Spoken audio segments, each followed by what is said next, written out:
Bonjour, dans cette vidéo, je vais présenter l'utilisation des combinaisons de charges à l'état limite ultime selon la version 2015 du Code national du bâtiment du Canada. Donc dans vos notes de cours, vous avez ce tableau qui présente les combinaisons de charges à l'état limite ultime. Ce qu'on peut remarquer, c'est qu'il y a 5 conditions différentes, et puis on fait une distinction entre les charges principales et les charges d'action concomitantes.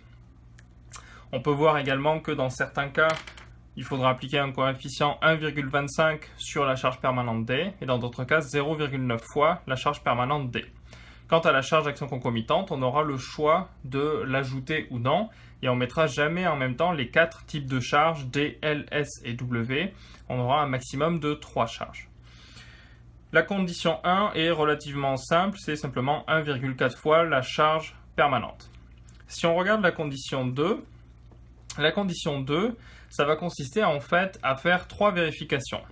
Donc pour la condition 2, on devra vérifier d'abord que 1,25D plus 1,5L, ça nous donne un chargement et que la structure que l'on est en train de concevoir est capable de supporter ce chargement.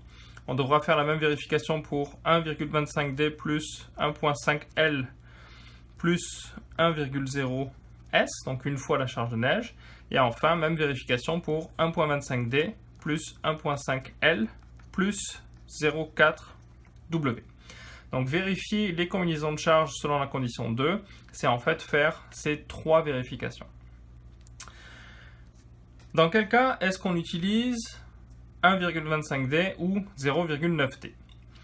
Ce que nous dit le Code national du bâtiment, c'est que lorsque la charge principale, donc soit le L, soit le S, soit le W, selon la condition, donc lorsque cette charge principale génère un effort de sens opposé à celui engendré par la charge permanente D, dans ce cas-là, il faudra prendre 0,9D. Concrètement, on va identifier ceci en regardant le signe de l'effort qui est généré par la charge permanente et par la charge principale, qui peut être donc soit L, soit S, soit W, suivant la condition à laquelle on réfère. Si D et la charge principale génèrent un effort de même signe, que ce soit tous les deux positifs ou tous les deux négatifs, dans ce cas-là, on utilisera le coefficient 1,25 pour l'appliquer sur la charge permanente D. Si par contre on a des signes qui sont différents, par exemple D qui génère un effort négatif et la charge principale L, S ou W un effort positif, dans ce cas-là on utilisera 0,9 fois la charge permanente.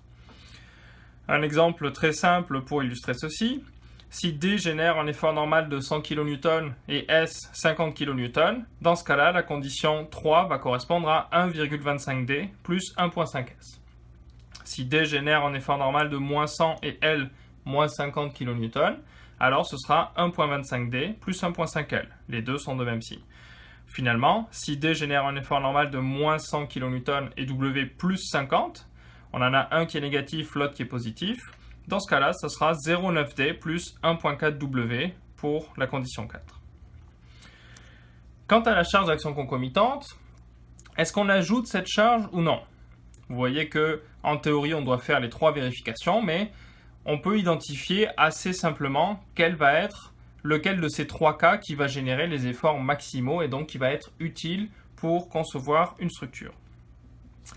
Si la charge d'action principale et la charge d'action concomitante sont toutes les deux de même signe, donc toutes les deux positives ou toutes les deux négatives, dans ce cas-là, on ajoute.